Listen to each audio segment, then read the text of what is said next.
자, 한 주간 정치 이슈 짚어봅니다. 정치인사이드, 오늘은 차재건 교수와 함께합니다. 교수님 안녕하세요. 예, 안녕하십니까. 네, 교수님. 윤석열 대통령과 조 바이든 미국 대통령이 정상회담을 마치고 워싱턴 네. 선언을 발표했습니다. 먼저 네네. 한미 정상회담 총평부터 해주시죠.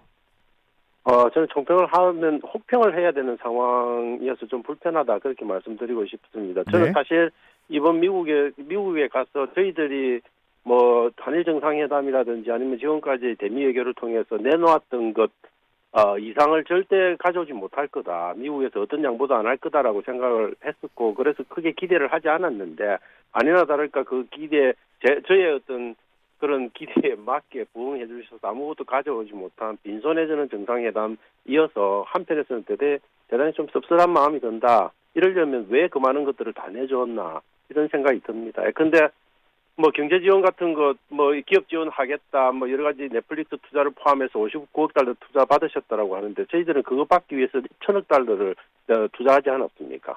단순하게 1,000억대 59억만 계산만 해도 이거는 이해타산이 안 맞는 비즈니스인 겁니다. 네. 그런 부분도 그렇고 군사안보 측면에서도 뭐 많은 진전이 있었다라고 언론에서는 이야기하고 있지만 네. 그 진전이라고 하는 거는 정말 국민들은 피부로 느낄 수 없는 진전들입니다. 뭐 핵 재배치를 한 거 아니고 나토 수준의 그런 동맹 관계를 유지하는 것들을 한 것도 아니고 핵무장을 진행할 수 있는 것도 아니고 그다음에 근데 저희들이 그 원자로의 핵 폐기물 그 연료 같은 걸 재처리할 수 있는 뭐 그걸 허가를 받은 것도 아니고 어떤 것도 얻지 못했다고 봐야 되는 거죠. 네, 어떤 것도 얻지 못했다. 빈손 외교 정상회담이었다라고. 예, 저는 그냥 잔치만 있었다. 마무리하면 될 것 같습니다.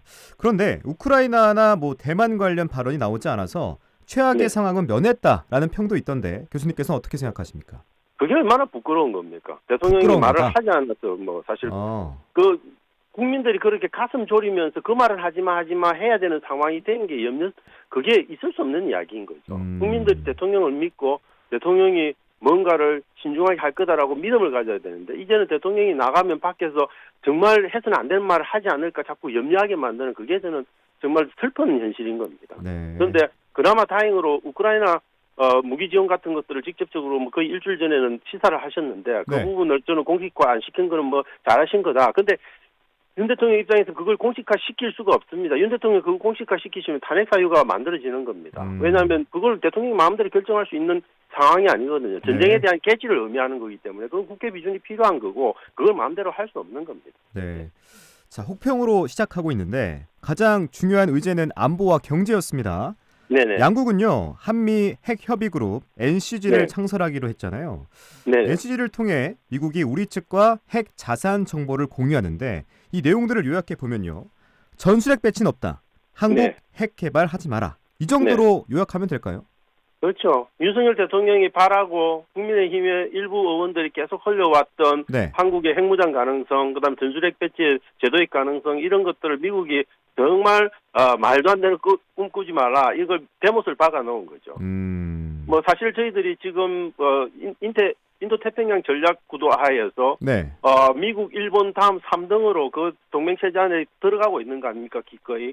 그것에 대해서 미국이 줄 수 있는 대가가 뭐냐? 아무것도 없다는 겁니다.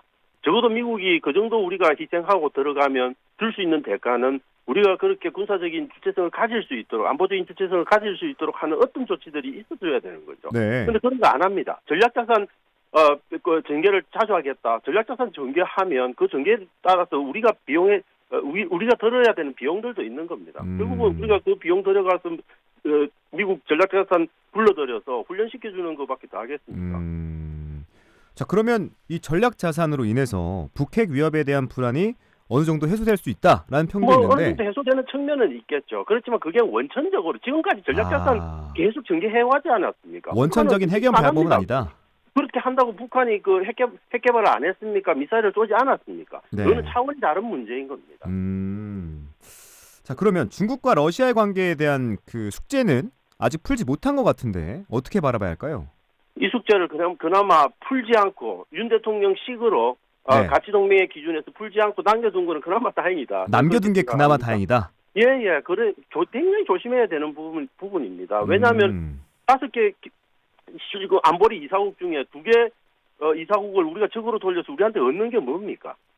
부분에 대한 고민을 해야 되는 거고 네. 중국과는 기본적으로 경제적인 어떤 분업 관계가 너무 고착화되어 있는 관계입니다. 그 속에서 우리 경제가 지금 죽어가고 있는 실정인데 이거 어떻게 살릴 겁니까? 네. 이런 문제들에 대한 고민을 총체적으로 안보만 생각하지 말고 경제까지도 포함해서 대통령께서 좀 입체적으로 생각하실 필요가 있는 거고 네.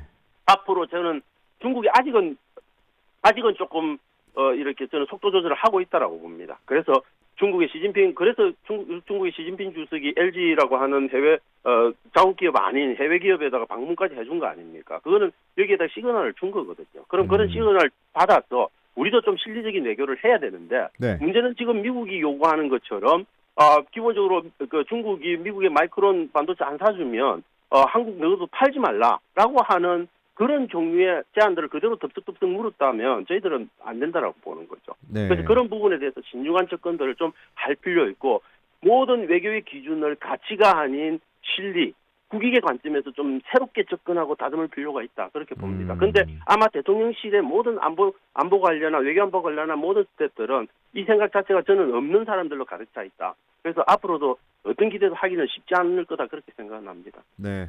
이번에는 김건희 여사 얘기 좀 해볼게요, 교수님. 네네. 자, 이번에 넷플릭스의 대규모 투자가 유치됐었잖아요. 네네. 대통령실이 이걸 설명하는 과정에서 투자 유치라는 과정에서 김건희 여사에게 보고했다라는 내용이 있어서 논란이 생겼습니다. 네. 김건희 여사가 대통령실 참모로부터 투자 관련 보고를 직접 받은 것을 두고 시선이 엇갈렸는데 네. 대통령 부인으로서 역할이 있다. 아니 네. 이 정도면 너무 과한 거 아니다.라는 의견이 있습니다. 교수님께서는 그 김건희 여사의 역할은 어떻게 보십니까? 네, 시대가 바뀌었으니까 대통령 부인이 적극적인 역할을 할 수 있죠. 그래서 예컨대 조 바이든 대통령의 부인도 우리가 조 바이든 대통령의 영부인 이렇게 부르지 않고 네. 바이든 박사라고 부르지 않습니까? 뭐 그 정도까지는 받아줄 수 있는 겁니다. 네. 그렇지만 우리가 뽑은 건 대통령이지 대통령 부인을 뽑은 게 아니거든요. 네. 대통령 부인을 러닝메이트로 해서 저희들이 뽑았다는 이야기는 다른 거죠. 그렇죠. 이분은 어떤 공식적인 업무에 대한 보고를 받을 자격이 없으신 분이에요. 그런 보고들을 지금 일상적으로 받고 있다는 이야기입니다. 왜냐하면 대통령실에서 보고를 했다는 거는 네. 이 보고는 지속적으로 어떤 사안이든 국정과 관련된 현안들이 지금 김건희 여사에게 보고되고 있다는 걸 방증하는 거죠. 저는 이 건만 보고되고 있는 게 아니라고 보여주는 거라고 봅니다. 그래서 사실은 그런 게 더 두려운 거죠. 그렇게 해서 도대체 김건희 여사가 국정에 관여할 수 있는 폭이 어디까지니까 이게 정해져 있지 않은 거고 윤석열 대통령 스스로가 자기 부인을 국정의 파트너로 이해를 하고 있는 상황이면 더 심각한 거죠. 네. 그래서 이건 저는 국민적 통제가 필요한 부분이고 그래서 민주당이 생각하고 있는 뭐 대통령 부인에 대한 대통령 부인 배우자에 대한 특별법 이런 것들이 뭐 만들어질지는 모르지만 저는 그런 고민까지 해야 되는 심각한 상황에 와 있다. 그걸 좀 김건희 여사나 대통령은 아셔야 된다 그렇게 봅니다. 그럼 교수님께서는 이번 넷플릭스 투자건뿐만 아니라 다른 사안들도 보고가 되고 있다고 보십니까? 제가 볼 때는 그렇습니다. 왜냐하면 그 대통령실에서 이야기하는 영부인에게 보고라고 그 여사에게 보고했다라고 하는 게 너무도 자연스러운 문맥으로 읽혀지는 거죠. 그 말은 뭐냐면 지속적으로 해왔고 지금 이것도 그런 지속적인 활동의 일환의 연장선상에서 바라보는 관점이 있다. 그리고 대통령실이 지금까지 대통령실이 김건희 여사에게 맞추고 있는 모든 행동이나 이런 것들을 보여주려고 하는 홍보의 포인트들도 김건희 여사가 그 중심에 있게 의심이 가게 만드는 의혹이 가게 만드는 모든 행동들을 하고 있기 때문에 그런 모든 정황들이 다 그런 의혹을 키워내고 있는 거다. 그렇게 봐야 되죠. 정황들로 보면서 이렇게 보고가 될 수 있다라는 의심을 할 수 네. 있다라고 생각하면 될 것 같습니다. 자, 이번에는 한일 관계에 대한 윤석열 대통령의 워싱턴 포스트 인터뷰가 논란이 됐었죠. 네네. 100년 전에 있던 일을 가지고 무조건 무릎을 꿇어라고 하는 건 받아들일 수 없다라는 문장이었는데 네네. 여기서 받아들일 수 없는 주체, 즉 주어가 뭔지를 놓고 논쟁이 벌어졌습니다. 이런 외교 설화가 왜 계속 벌어질까요? 저는 이 외교설화가 벌어지는 핵심은 대통령실이 정직하지 않은 방식으로 지금 모든 메시지 관리를 하고 있기 때문이라고 봅니다. 정직하지 않은 방식이 뭐죠?